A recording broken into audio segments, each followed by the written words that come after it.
After 24 years serving the Diocese of Columbus, Ohio, a traditional community of nuns was just told by Rome, "Not now, not ever."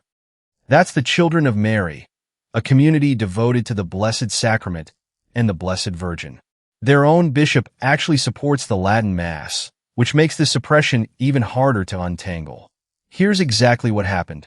Let's start with who the Children of Mary actually are. Founded in 2002, they're a semi-contemplative, semi-apostolic community rooted in traditional practices, based in the Diocese of Columbus for 24 years. On August 10, 2026, Bishop Earl Fernandes wrote a letter announcing the community would be officially suppressed in October. The trigger was Rome's decision. The Vatican's Dicastery for Institutes of Consecrated Life, led by Sister Simona Brambilla, denied the community's request to become an institute of diocesan right, a formal canonical status that would have given the sisters real stability and lifelong spiritual and physical care. Bishop Fernandes was told directly that this approval would never come, now or in the future. So, what exactly went wrong?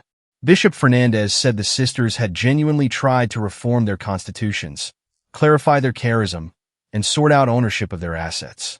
But he also referenced something more serious, what he called formation issues and even abuses associated with the evangelical councils, along with problems separating the internal forum, a person's private conscience, from the external forum, their observable actions.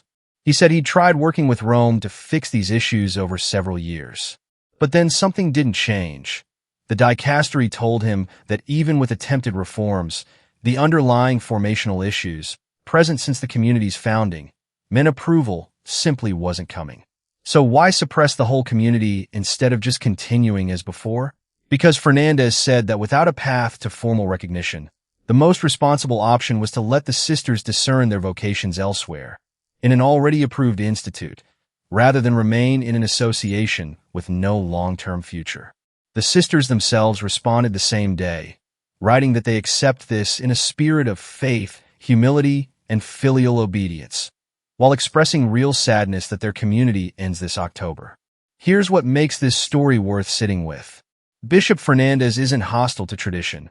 He's actively supported and celebrated the traditional Latin Mass in his diocese, and earlier this year even preached about restoring communion rails, describing how they once marked the ritual purity required to approach God before Christ himself became, in his words, the gate. This wasn't a bishop looking for an excuse to shut down a traditional community.